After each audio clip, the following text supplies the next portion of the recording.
नमस्कार दोस्तों, आपका इस वीडियो में स्वागत है। जैसा कि आप लोग जानते हैं कि हम लोग यूपी पीसीएस और आरआरआर से रिलेटेड टेस्ट सीरीज चल कर रहे हैं और यह टेस्ट सीरीज जो पॉलिटी से रिलेटेड है और इस टेस्ट सीरीज में आने वाले यूपी पीसीएस और आरआरआर एग्जाम के लिए अत्यंत इंपॉर्टेंट क्वेश्चन दिए गए हैं। तो चलिए टाइम को बिना वेस्ट किए आगे बढ़ते हैं और आप लोगों से एक विनम्र निवेदन है कि आप लोग चैनल को सब्सक्राइब कर ले, वीडियो को लाइक करें, शेयर करें और कमेंट करें और इस वीडियो के पीडीएफ के लिए टेलीग्राम या व्हाट्सएप ग्रुप को ज्वाइन कर ले, जो कि लिंक डिस्क्रिप्शन में दे दिया गया है। तो चलिए स्टार्ट करते हैं। पहला क्वेश्चन आपके स्क्रीन पे है, निम्नलिखित कथनों पर विचार कीजिए। पहला कथन है, न्यायपालिका जो विधायिका द्वारा निर्मित तथा कार्यपालिका द्वारा निष्पादित कानूनों की व्याख्या करने के लिए उत्तरदायी होती है। और दूसरा कथन है, भारत में न्यायपालिका कार्यपालिका और विधायिका से पृथक एक स्वतंत्र निकाय है। उपयुक्त कथनों में से कौन सा सही है? भारतीय न्यायपालिका जो है वो भारत में न्यायपालिका जो कार्यपालिका और विधायिका से पृथक एक स्वतंत्र निकाय है। तो इस प्रकार जो कथन एक है, सॉरी कथन दो जो है वो सही हो जाएगा इसमें। ओके। और लोकतंत्र के तीन अंगों में से न्यायपालिका ही विधायिका द्वारा निर्मित तथा कार्यपालिका द्वारा निष्पादित कानूनों की व्याख्या करने के लिए उत्तरदायी होती है। तो इस प्रकार जो कथन एक है वो भी सही हो जाएगा इसमें। वैध तरीके से विवाद का समाधान जो न्यायपालिका का मूल सिद्धांत है और न्यायपालिका जो भारत के संविधान का संरक्षक भी है। तो इस प्रकार इसमें दोनों कथन जो है न्यायपालिका के संदर्भ में सही है। तो इस प्रकार जो ऑप्शन डी है वो सही हो जाएगा इसमें। नेक्स्ट क्वेश्चन है, निम्नलिखित कथनों पर विचार कीजिए। पहला कथन है, न्यायपालिका की स्वतंत्रता से तात्पर्य न्यायाधीशों द्वारा निष्पक्ष तरीके से अर्थात किसी भी बाहरी दबाव से मुक्त होकर अपने कार्यों को करने की स्वतंत्रता से है। और दूसरा कथन है, भारत में संवैधानिक प्रणाली सांसदीय संप्रभुता की अवधारणा पर आधारित है, जिसमें शक्ति पृथक्करण को मान्यता नहीं दी गई है।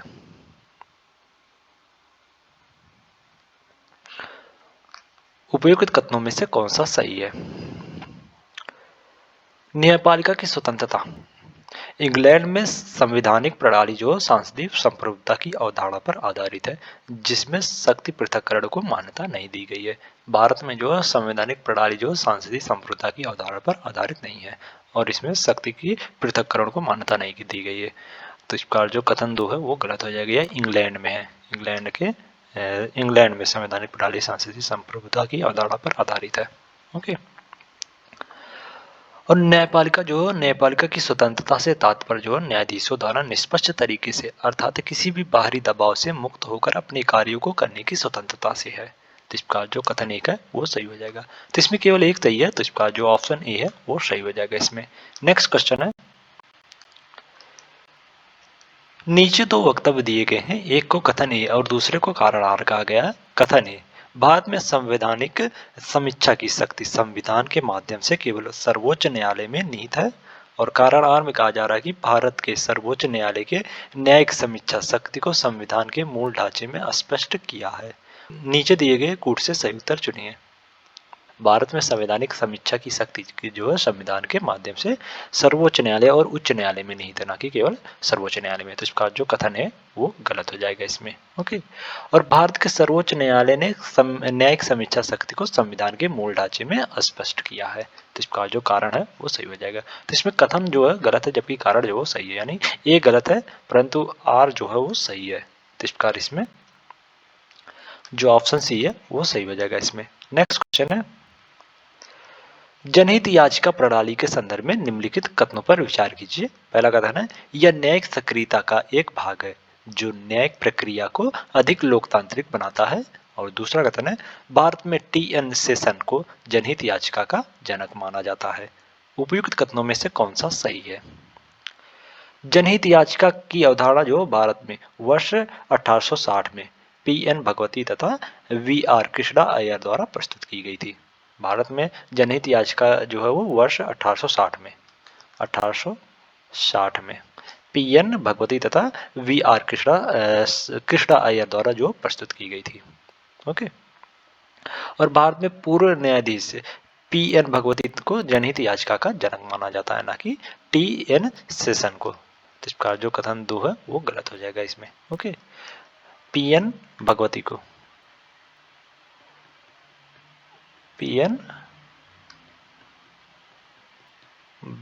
जो भारत में जनहित याचिका का जनक माना जाता है। ओके, तो इस प्रकार जो कथन दो है वो गलत हो जाएगा।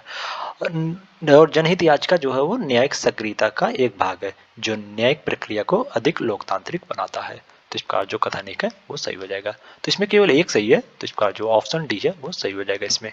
नेक्स्ट क्वेश्चन है, भारत के सर्वोच्च न्यायालय के संदर्भ में निम्नलिखित कथनों पर विचार कीजिए। पहला कथन है, इसे भारत सरकार अधिनियम 1935 के अंतर्गत स्थापित भारत में संघीय न्यायालय के उत्तराधिकारियों के रूप में जाना जाता है। और दूसरा कथन है, 26 जनवरी 1949 को इसकी पहली बैठक हुई थी। और तीसरा कथन है, यह भारत की शीर्ष न्यायालय है और किसी मामले का निर्णय करने का अंतिम अधिकार अंतिम प्राधिकारी है। उपयुक्त कथनों में से कौन सा सही है? भारत का सर्वोच्च न्यायालय जो है वो भारत सरकार अधिनियम 1935 के अंतर्गत स्थापित भारत के संघीय न्यायालय के उत्तराधिकारी के रूप में जाना जाता है। तो इस प्रकार जो कथन एक है वो सही हो जाएगा इसमें। और 28 जनवरी 1950 को इसकी पहली बैठक हुई थी, ना कि 26 जनवरी 1949 को। इसकी पहली बैठक जो है वो 28 जनवरी 1950 को हुई थी। तो इस प्रकार जो कथन दो है वो गलत हो जाएगा इसमें। ओके, और भारत का सर्वोच्च न्यायालय जो नई दिल्ली में स्थित है और यह जो भारत का शीर्ष न्यायालय है और किसी मामले का निर्णय करने का अंतिम प्राधिकारी है। तो इस प्रकार जो कथन 3 है वो सही हो जाएगा। तो इसमें 1 और 3 जो है सही है सर्वोच्च न्यायालय के संदर्भ में। तो इस प्रकार जो ऑप्शन बी है वो सही हो जाएगा इसमें। नेक्स्ट क्वेश्चन है, सूची 1 को सूची 2 से सुमेलित कीजिए। सूची 1 में सर्वोच्च न्यायालय के क्षेत्राधिकार और सूची 2 में संबंधित अनुच्छेद। अपीली क्षेत्राधिकार, अपीली क्षेत्राधिकार जो अनुच्छेद 132 और 33 में है। 132 और 33 में जो है अपीली क्षेत्राधिकार का वर्णन है, 132 और 33 में। तो इस प्रकार ए का 3 से सम्मिलित हो जाएगा। और सलाहकार क्षेत्राधिकार, सर्वोच्च न्यायालय के सलाहकार क्षेत्राधिकार का वर्णन जो अनुच्छेद 143 में है, 143 में। तो इस प्रकार बी का 1 से सम्मिलित हो जाएगा।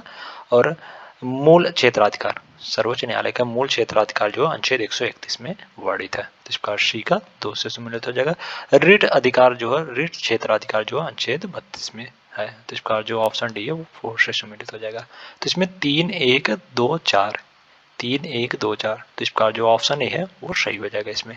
नेक्स्ट क्वेश्चन है, सूची 1 को सूची 2 से सुमेलित कीजिए। सूची 1 में भारतीय संविधान के भाग 5 के अध्याय और सूची 2 में विषय।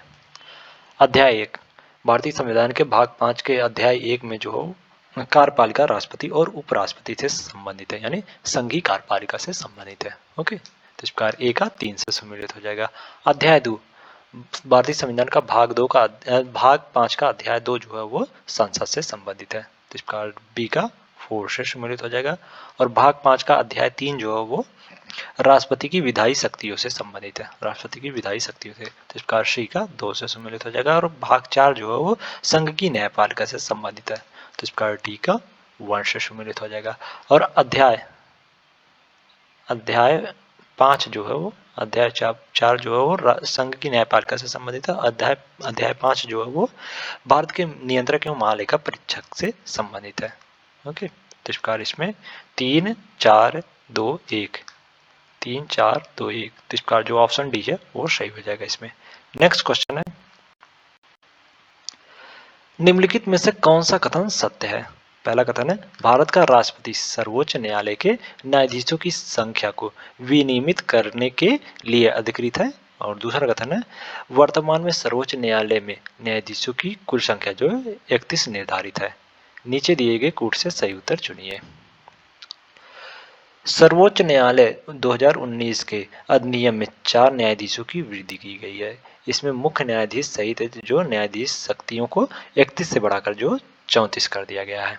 यानी वर्तमान में सर्वोच्च न्यायालय में न्यायाधीशों की कुल संख्या जो 34 निर्धारित की गई है, 34 ना कि 31। तो इस प्रकार जो कथन 2 है वो गलत हो जाएगा इसमें। ओके, और संसद जो सर्वोच्च न्यायालय के न्यायाधीशों की संख्या को विनियमित करने के लिए अधिकृत है, ना कि भारत का राष्ट्रपति। तो इस प्रकार जो कथन 1 है वो भी गलत हो जाएगा। तो इसमें कोई भी कथन जो है वो सही नहीं है। तो इस प्रकार जो ऑप्शन बी है वो सही हो जाएगा इसमें। नेक्स्ट क्वेश्चन है, भारत में न्यायाधीशों की नियुक्ति से संबंधित कॉलेजियम प्रणाली के संदर्भ में निम्नलिखित कथनों पर विचार कीजिए। पहला कथन है, भारत के मूल संविधान में या संशोधन में इसका कोई उल्लेख नहीं है। और दूसरा कथन है, यह प्रणाली सर्वोच्च न्यायालय के निर्णयों के माध्यम से विकसित हुई है। उपयुक्त कथनों में से कौन सा सही है? भारतीय संविधान का अनुच्छेद 124(2) और 217 जो क्रमशः सर्वोच्च न्यायालय और उच्च न्यायालय के न्यायाधीशों की नियुक्ति से संबंधित है। अनुच्छेद 124 अनुच्छेद 124(2) और 217 ये दोनों अनुच्छेद जो है वो सर्वोच्च न्यायालय और उच्च न्यायालय के न्यायाधीशों की नियुक्ति से संबंधित है। ओके।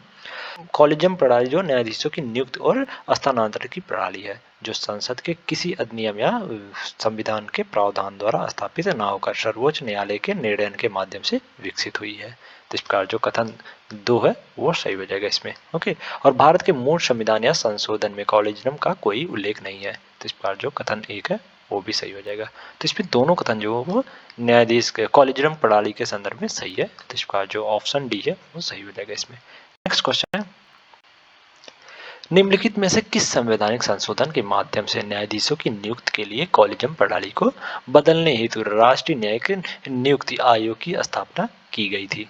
ऑप्शन है 97वें संविधान संशोधन अधिनियम, ऑप्शन बी 98वें संविधान संशोधन अधिनियम, ऑप्शन सी है 99वें संविधान संशोधन अधिनियम और ऑप्शन डी है 100वें संविधान संशोधन अधिनियम।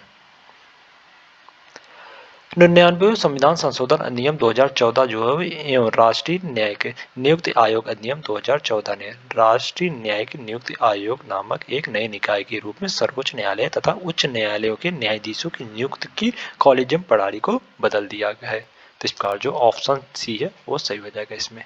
नेक्स्ट क्वेश्चन है, निम्नलिखित में से कौन सा भारत के सर्वोच्च न्यायालय के न्यायाधीशों के रूप में नियुक्त किए जाने वाले व्यक्ति हेतु निर्धारित योग्यता है? पहला कथन है, उसे भारत का नागरिक होना चाहिए। और दूसरा कथन है, उसे कम से कम 5 वर्ष के लिए किसी उच्च न्यायालय का न्यायाधीश होना चाहिए। और तीसरा कथन है, उसे राष्ट्रपति के मत में एक प्रतिष्ठित न्यायविद होना चाहिए। भारत के सर्वोच्च न्यायालय के न्यायाधीश के रूप में नियुक्त किए जाने वाले व्यक्ति में निम्नलिखित योग्यताएं होनी चाहिए। और वह है, भारत का नागरिक होना चाहिए उसे, और उसे कम से कम 5 वर्ष के लिए उच्च न्यायालय का न्यायाधीश होना चाहिए या 10 वर्ष के लिए उच्च न्यायालय का अधिवक्ता होना चाहिए, और उसे राष्ट्रपति के मत में एक प्रतिष्ठित न्यायविद होना चाहिए। ये 3 योग्यताएं जो है वो सर्वोच्च न्यायालय के न्यायाधीश के रूप में नियुक्त करने वाले व्यक्ति के पास होनी चाहिए। तो इस प्रकार इसमें तीनों कथन जो है वो सही है। तो इस प्रकार जो ऑप्शन ए है वो सही हो जाएगा इसमें। नेक्स्ट क्वेश्चन है, नीचे 2 वक्तव्य दिए गए हैं, एक को कथन है और दूसरे को कारण कहा गया है।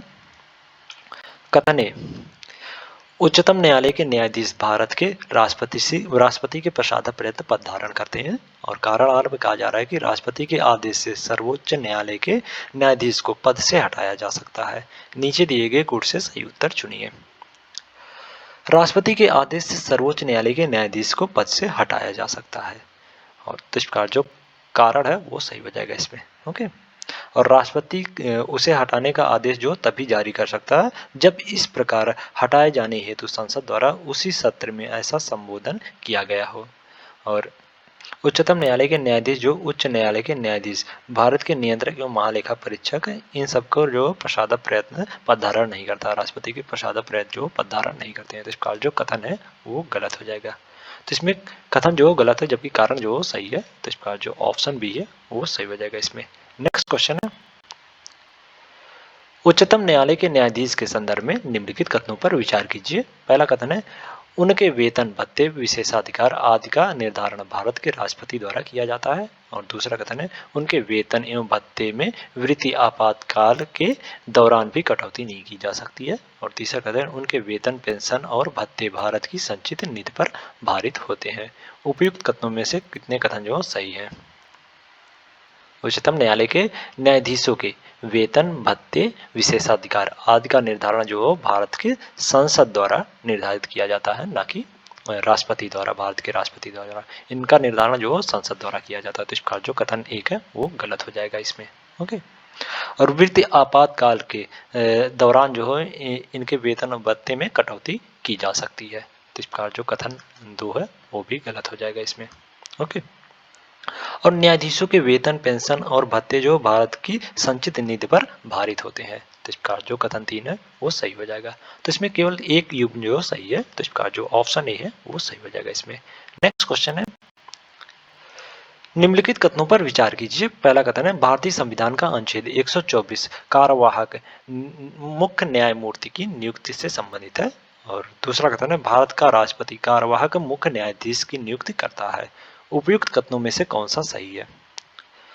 भारतीय संविधान का अनुच्छेद 126 जो कार्यवाहक मुख्य न्यायमूर्ति की नियुक्ति से संबंधित है, ना कि 124। ये अनुच्छेद 126 जो कार्यवाहक मुख्य न्यायमूर्ति की नियुक्ति से संबंधित है। तो इस प्रकार जो कथन एक है वो गलत हो जाएगा इसमें। ओके। और भारत के राष्ट्रपति द्वारा जो वो मुख्य न्यायाधीश की नियुक्ति किया जाता है। तो इस प्रकार जो कथन 2 है वो सही हो जाएगा। तो इसमें केवल 2 सही है। तो इस प्रकार जो ऑप्शन ए है वो सही हो जाएगा इसमें। नेक्स्ट क्वेश्चन है, सूची 1 को सूची 2 से सुमेलित कीजिए। सूची 1 में भारतीय संविधान के प्रमुख अनुच्छेद और सूची 2 में विषय। अनुच्छेद 127, अनुच्छेद 127 जो है वो तदर्थ न्यायाधीशों की नियुक्ति से संबंधित है। तो इस प्रकार ए का 3 से सुमेलित हो जाएगा। और अनुच्छेद 128, अनुच्छेद 128 का संबंध जो है वो उच्चतम न्यायालय की बैठक में सेवानिवृत्त न्यायाधीशों की उपस्थिति से है। तो इस प्रकार जो बी है वो 2 से सुमेलित हो जाएगा। और अनुच्छेद 129 का संबंध जो है उच्चतम न्यायालय का अभिलेख न्यायालय होना है से संबंधित है। तो इस प्रकार सी है वो 1 से सुमेलित हो जाएगा। और अनुच्छेद 130 का संबंध जो है उच्चतम न्यायालय का स्थान से है। तो इस प्रकार डी का 4 से सम्मिलित हो जाएगा। तो इसमें 3 2 1 4,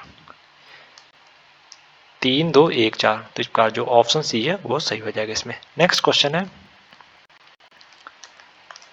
भारतीय संविधान में सर्वोच्च न्यायालय के स्वतंत्र और निष्पक्ष कामकाज को सुनिश्चित करने के लिए प्रावधान है।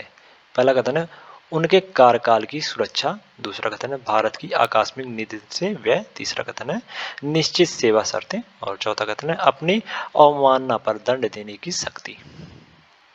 भारतीय संविधान के सर्वोच्च न्यायालय के स्वतंत्र और निष्पक्ष कामकाज को सुरक्षित रखने एवं सुनिश्चित करने के लिए निम्नलिखित प्रावधान किए गए हैं। और वे हैं, नियुक्ति का तरीका, कार्यकाल की सुरक्षा, निश्चित सेवा शर्तें, भारत की संचित निधि से व्यय, न्यायाधीशों के आचरण पर बहस नहीं हो सकती, सेवानिवृत्ति के बाद वकालत पर रोक, अपनी अवमानना पर दंड देने की शक्ति, अपना स्टाफ नियुक्त करने की स्वतंत्रता, इसके न्याय क्षेत्र में कटौती नहीं की जा सकती, और कार्यपालिका से पृथक।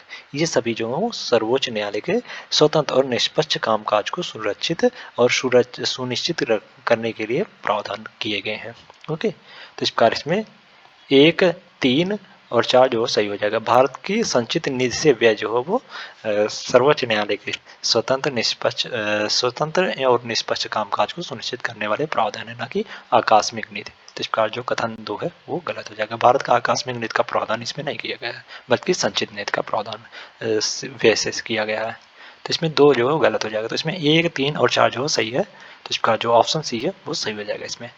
नेक्स्ट क्वेश्चन है, निम्नलिखित में से किस संदर्भ में भारत के सर्वोच्च न्यायालय की मूल अधिकारिता है? पहला कथन है, केंद्र व एक या अधिक राज्यों के मध्य विवाद।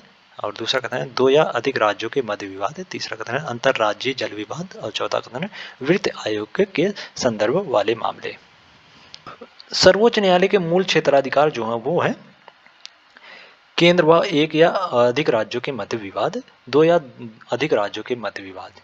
ये सभी जो हैं वो सर्वोच्च न्यायालय के मूल क्षेत्राधिकार के अंतर्गत आते हैं। अंतर्राज्यीय जल विवाद और वित्त आयोग के संदर्भ वाले मामले, ये दोनों जो है वो सर्वोच्च न्यायालय के मूल क्षेत्राधिकार के अंतर्गत नहीं आते हैं। तो इस प्रकार इसमें 1 और 2 जो है वो सही हो जाएगा, जबकि 3 और 4 जो है वो गलत है। तो इसमें एक कथन ऑप्शन ए जो है वो सही हो जाएगा। नेक्स्ट क्वेश्चन है, भारत के सर्वोच्च न्यायालय के संदर्भ में निम्नलिखित कथनों पर विचार कीजिए। पहला कथन है, इसके निर्णय, कार्यवाही और उसके फैसले सर्वकालिक अभिलेख एवं साक्ष्य के रूप में दर्ज किए जाते हैं।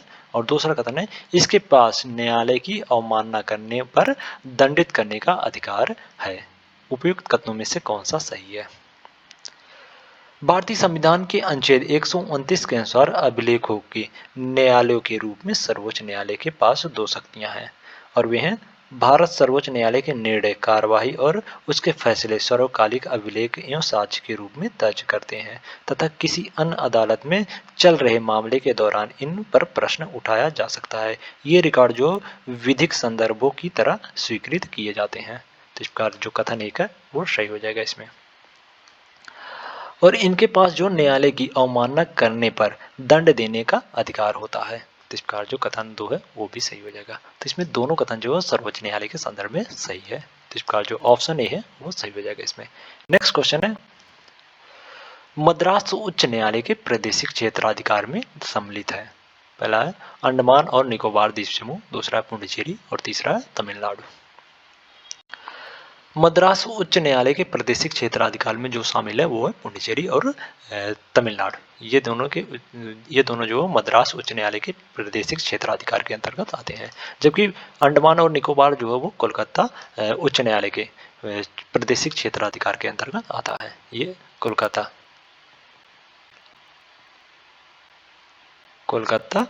उच्च न्यायालय के प्रादेशिक क्षेत्राधिकार के अंतर्गत आता है। तो इसमें केवल 2 और 3 जो सही है। तो इस बार जो ऑप्शन डी है वो सही हो जाएगा इसमें।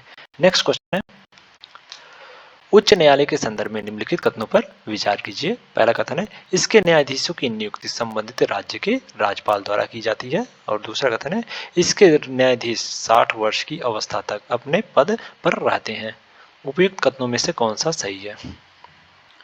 अनुच्छेद 217 के तहत जो है उच्च न्यायालय के न्यायाधीशों की नियुक्त और उसे पदाच्युत जो है वो अनुच्छेद 217 के अंतर्गत किया जाता है। ओके, अनुच्छेद 217 के तहत भारत का राष्ट्रपति जो उच्च न्यायालय के न्यायाधीशों की नियुक्ति करेगा, न कि उस संबंधित राज्य का राज्यपाल। तो इसका जो कथन एक है वो गलत हो जाएगा इसमें। ओके, और इसके न्यायाधीश जो है 62 वर्ष की अवस्था तक जो अपने पद पर रह सकते हैं, ना कि 60 वर्ष। 62 वर्ष की अवस्था तक जो अपने पद पर बने रह सकते हैं। तो इस प्रकार जो कथन 2 है वो भी गलत हो जाएगा। तो इसमें कोई भी कथन जो है सही नहीं है उच्च न्यायालय के संदर्भ में। तो इस प्रकार जो ऑप्शन बी है वो सही हो जाएगा इसमें। नेक्स्ट क्वेश्चन है, नीचे तो वक्तव्य दिए गए हैं, एक को कथन ए और दूसरे को कारण आर कहा गया है। कथन ए, उच्च न्यायालय की रिट जारी करने की शक्ति सर्वोच्च न्यायालय की रिट जारी करने की शक्ति से व्यापक मानी जाती है। और दूसरा कारण आर में कहा जा रहा है कि सर्वोच्च न्यायालय केवल मूल अधिकार के रक्षार्थ ही रिट जारी कर सकता है। नीचे दिए गए कोड से सही उत्तर चुनिए। उच्च न्यायालय जो अपने रिट अधिकार का प्रयोग केवल मूल अधिकार के रक्षार्थ ही नहीं बल्कि अन्य कार्यों के लिए भी कर सकता है, जबकि सर्वोच्च न्यायालय जो केवल मूल अधिकारों के रक्षार्थ ही रिट जारी कर सकता है। यही कारण है कि उच्च न्यायालय की रिट जारी करने की शक्ति जो सर्वोच्च न्यायालय की रिट जारी करने की शक्ति से व्यापक मानी जाती है। तो इस प्रकार इसमें कथन और कारण जो दोनों सही है, और कारण जो कथन का सही व्याख्या भी कर रहा है। तो इस प्रकार जो ऑप्शन बी है वो सही हो जाएगा इसमें। नेक्स्ट क्वेश्चन है, भारतीय संविधान का निम्नलिखित में से कौन सा अनुच्छेद संसद को 2 या 2 से अधिक राज्यों के लिए एक सामान्य उच्च न्यायालय की स्थापना की शक्ति प्रदान करता है? ऑप्शन है अनुच्छेद 223, ऑप्शन बी अनुच्छेद 226, ऑप्शन सी अनुच्छेद 228 और ऑप्शन डी अनुच्छेद 231। भारत के संविधान का अनुच्छेद 231 जो 2 या 2 से अधिक राज्यों के लिए एक समान उच्च न्यायालय की स्थापना से संबंधित है। तो इस प्रकार जो ऑप्शन डी है वो सही हो जाएगा। नेक्स्ट क्वेश्चन है, कलकत्ता उच्च न्यायालय के संदर्भ में निम्नलिखित कथनों पर विचार कीजिए। पहला कथन है, यह भारत का सबसे पुराना उच्च न्यायालय है। और दूसरा कथन है, इसकी स्थापना 1 जुलाई 1866 को की गई थी। उपयुक्त कथनों में से कौन सा सही है? कलकत्ता उच्च न्यायालय जो भारत का सबसे पुराना उच्च न्यायालय है। तो इस प्रकार जो कथन एक है वो सही हो जाएगा। और इसकी स्थापना जो 1 जुलाई 1862 को उच्च न्यायालय अधिनियम 1861 के तहत जो फोर्ट विलियम में किया गया था। ओके, 1862 में, ना कि 1866 में। 1 जुलाई 1862 में इसकी स्थापना की गई थी उच्च न्यायालय अधिनियम 1861 के तहत फोर्ट विलियम में।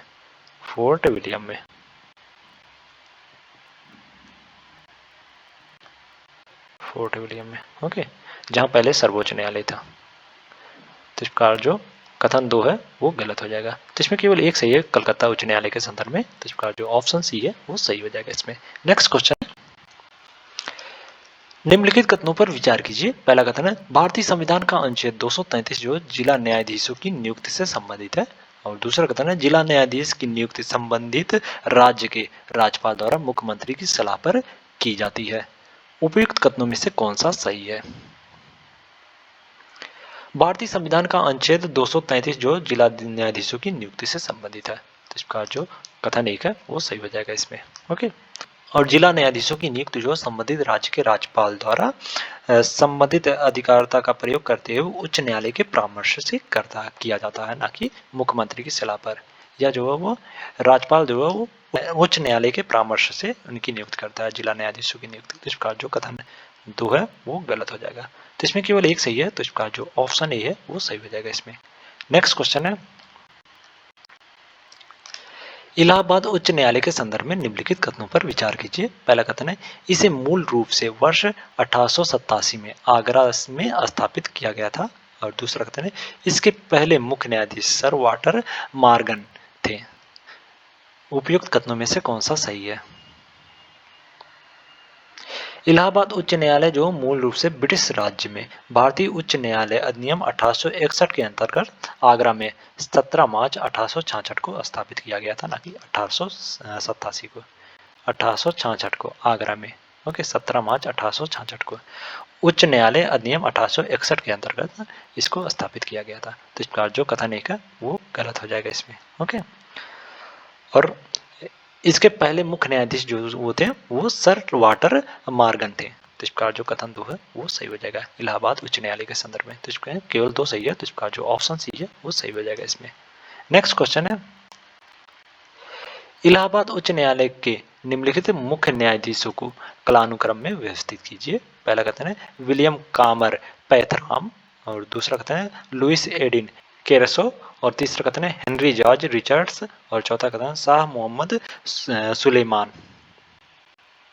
विलियम कामर पैथराम जो 1884 से 1886 तक 1884 से 86 तक जो इलाहाबाद उच्च न्यायालय के मुख्य न्यायाधीश के रूप में कार्य किए थे। उसके बाद लुइस एडिन केरसो जो है वो 1898 में जो इलाहाबाद उच्च न्यायालय के मुख्य न्यायाधीश नियुक्त हुए थे। फिर उसके बाद हेनरी जॉर्ज रिचर्ड्स जो 1911 से 1919 तक 1911 से 19 तक जो है इलाहाबाद उच्च न्यायालय के मुख्य न्यायाधीश रहे थे। फिर उसके बाद शाह मोहम्मद सुलेमान जो 1932 से 37 तक इलाहाबाद उच्च न्यायालय के मुख्य न्यायाधीश रहे थे। तो इस प्रकार इसमें 1, 2, 3, 4 इधर राइट आंसर हो जाएगा। तो इसमें जो ऑप्शन ए है वो सही हो जाएगा इसमें। नेक्स्ट क्वेश्चन है इलाहाबाद उच्च न्यायालय के निम्नलिखित मुख्य न्यायाधीशों को कालानुक्रम में व्यवस्थित कीजिए। पहला कथन है मनुलाल चुन्नीलाल देसाई, दूसरा कथन है बिंदु भूषण मलिक, और तीसरा कथन है वशिष्ठ भार्गव, और चौथा कथन है OH मुथाम। मनुलाल चुन्नीलाल देसाई जो है वो इलाहाबाद उच्च न्यायालय के मुख्य न्यायाधीश जब बने थे वो समय है 1961 से 1966 तक इनको मुख्य न्यायाधीश बनाया गया था इलाहाबाद उच्च न्यायालय का। ओके। उसके बाद बिंदु भूषण मलिक जो है वो 1947 से 55 तक जो है इलाहाबाद उच्च न्यायालय के मुख्य न्यायाधीश रहे थे। और वशिष्ठ भार्गव जो 25 फरवरी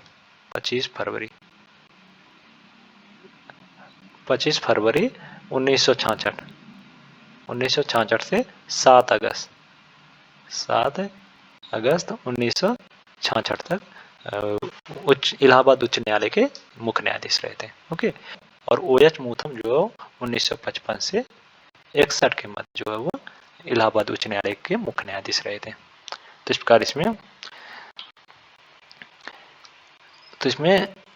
दो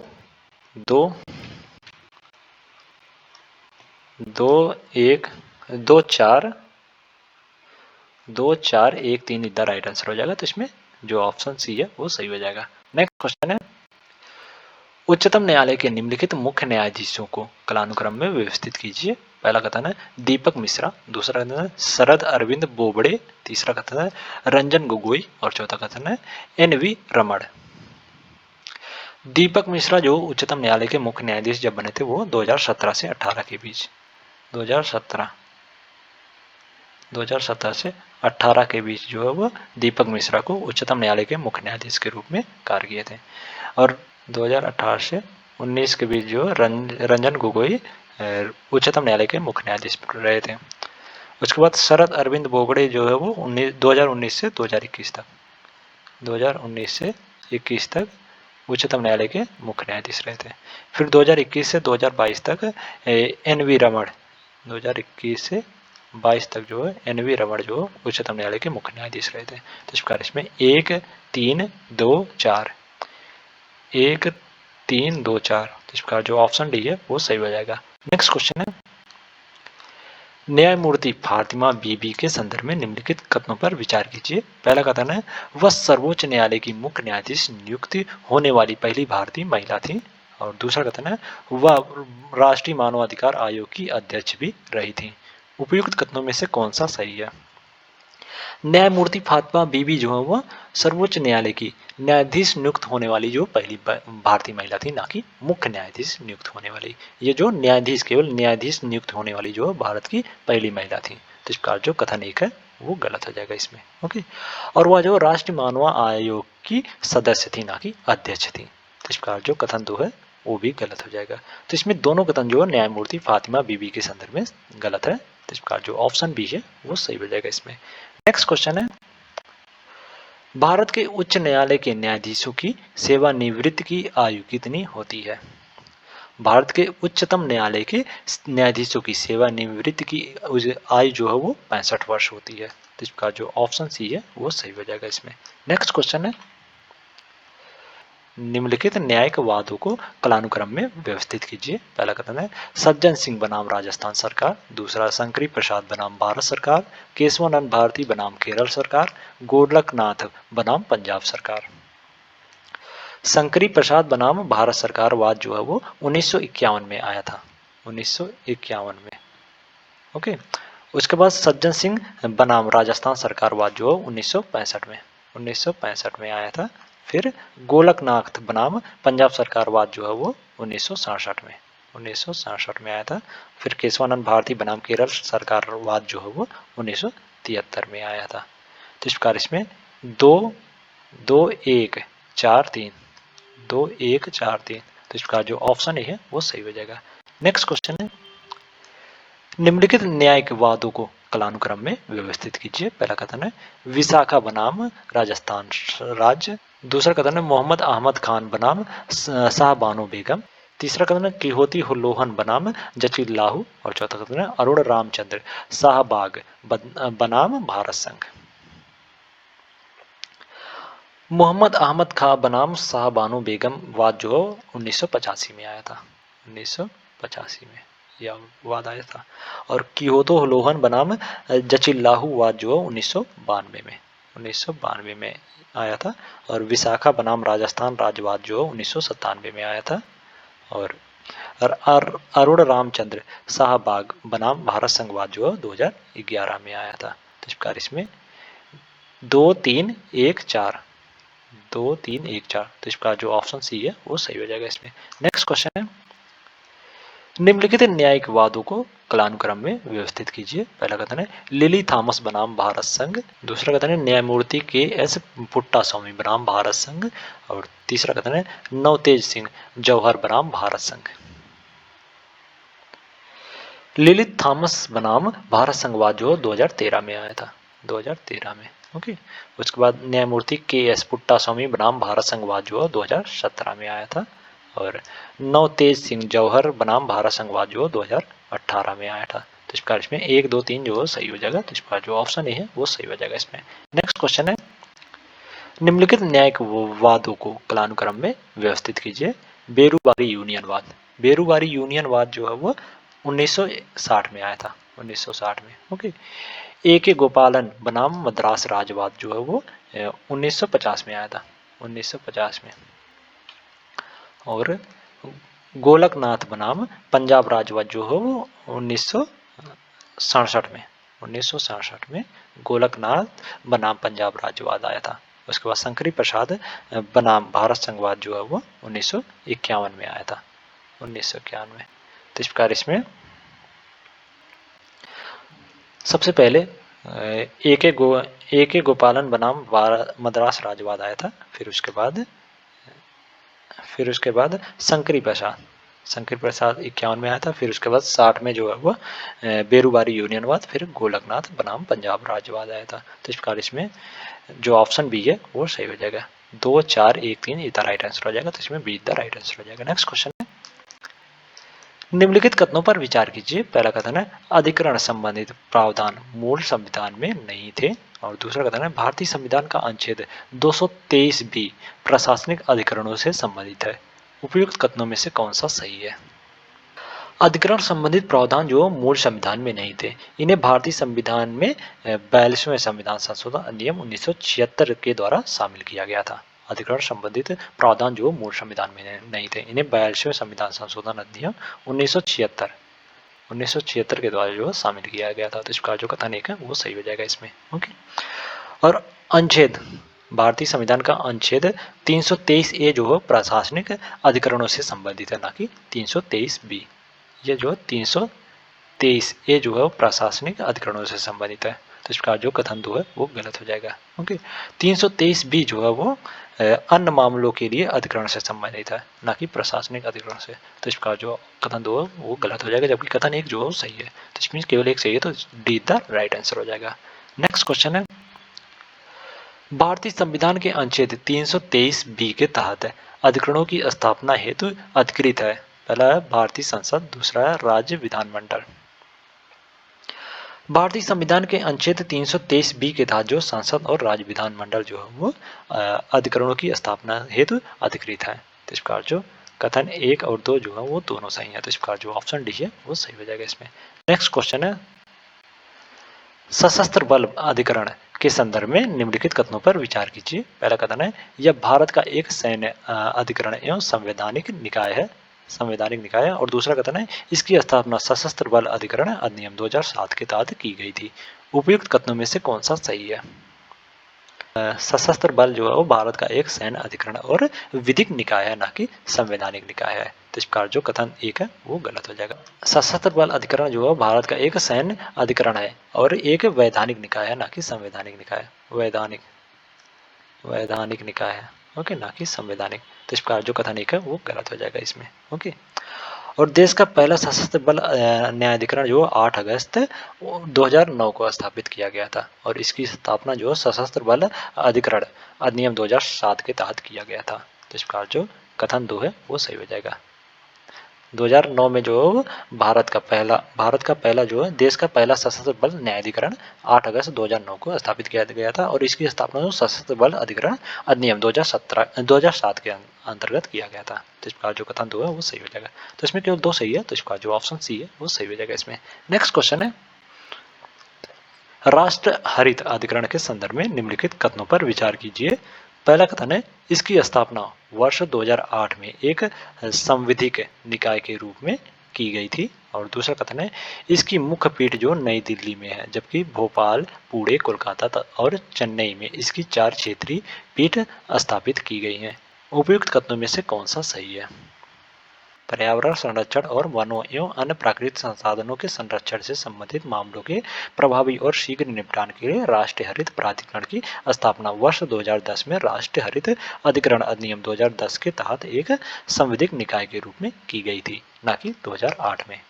इसकी स्थापना जो 2010 में एक संविधिक निकाय के रूप में की गई थी। तो इसका जो कथन 1 है वो गलत हो जाएगा इसमें।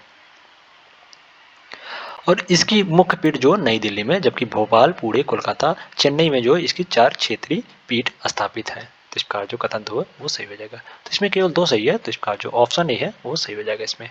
नेक्स्ट क्वेश्चन है, ग्राम न्यायालयों के संदर्भ में निम्नलिखित कथनों पर विचार कीजिए। पहला कथन है, इन्हें ग्राम न्यायालय अधिनियम 2008 के तहत स्थापित किया जाता है। और दूसरा कथन है, ये न्यायालय सिविल प्रक्रिया संहिता 1908 व भारतीय साक्ष्य अधिनियम 1872 का अनुसरण करने के लिए बाध्य है। और तीसरा कथन है, इन्हें केवल निर्धारित दीवानी के समान मामलों में सुनवाई करने के लिए कुछ शक्तियां और अधिकार प्रदान किए गए हैं। उपयुक्त कथनों में से कौन सा सही है? ग्राम न्यायालय अधिनियम 2008 के अनुच्छेद 3(1) के तहत राज्य सरकारों को जिले में मध्यवर्ती स्तर पर प्रत्येक पंचायत या निकटवर्ती पंचायत के समूह के लिए एक या अधिक ग्राम न्यायालय स्थापित करने का अधिकार दिया गया है। तो इस प्रकार जो कथन 1 है वो सही हो जाएगा। ग्राम न्यायालय को जो है ग्राम न्यायालय अधिनियम 2008 के तहत जो है स्थापित किया जाता है। तो इसका जो कथन 1 है वो सही हो जाएगा इसमें।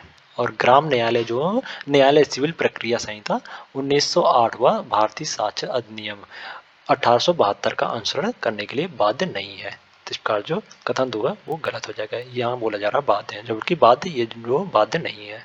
तो इसमें कथन 2 जो है गलत हो जाएगा। ओके। और ग्राम न्यायालयों में दीवानी मामलों में आपसी समझौते और फौजदारी मामलों में प्लीज बार्गेनिंग के माध्यम से मामले का निपटारा करने की व्यवस्था भी की गई है। ओके, की गई है। तो इस प्रकार जो कथन 3 है वो भी गलत हो जाएगा। तो इसमें केवल एक सही है ग्राम न्यायालयों के संदर्भ में। तो इस प्रकार जो ऑप्शन ए है वो सही हो जाएगा इसमें। नेक्स्ट क्वेश्चन है, निम्नलिखित में से किस वर्ष में पारिवारिक न्यायालय अधिनियम लागू किया गया था? कुटुंब न्यायालय, जिसे पारिवारिक न्यायालय भी कहा जाता है, कुटुंब न्यायालयों की स्थापना और इसकी कार्यप्रणाली संबंधित उच्च न्यायालयों के परामर्श से राज्य सरकार के अधिकार क्षेत्र में आता है। पारिवारिक न्यायालय अधिनियम 1884 में विवाह और पारिवारिक मामले से संबंधित विवादों के त्वरित समाधान और सुलह को बढ़ावा देने के लिए उच्च न्यायालय के परामर्श से राज्य सरकार द्वारा पारिवारिक न्यायालयों की स्थापना का प्रावधान है। तो इसका जो ऑप्शन बी है वो सही हो जाएगा इसमें। पारिवारिक न्यायालय अधिनियम जो 1984 में लागू किया गया था। तो इसमें का जो ऑप्शन बी है वो सही हो जाएगा। तो आज के लिए इतना ही। अगले नेक्स्ट वीडियो में हम लोग नेक्स्ट टेस्ट सीरीज लेके आएंगे। अगर वीडियो अच्छी लगी हो तो वीडियो को लाइक कर दें और इसी प्रकार के वीडियो के लिए चैनल को सब्सक्राइब कर लें और इस वीडियो के पीडीएफ के लिए टेलीग्राम या व्हाट्सएप ग्रुप को ज्वाइन कर लें। Thank you so much.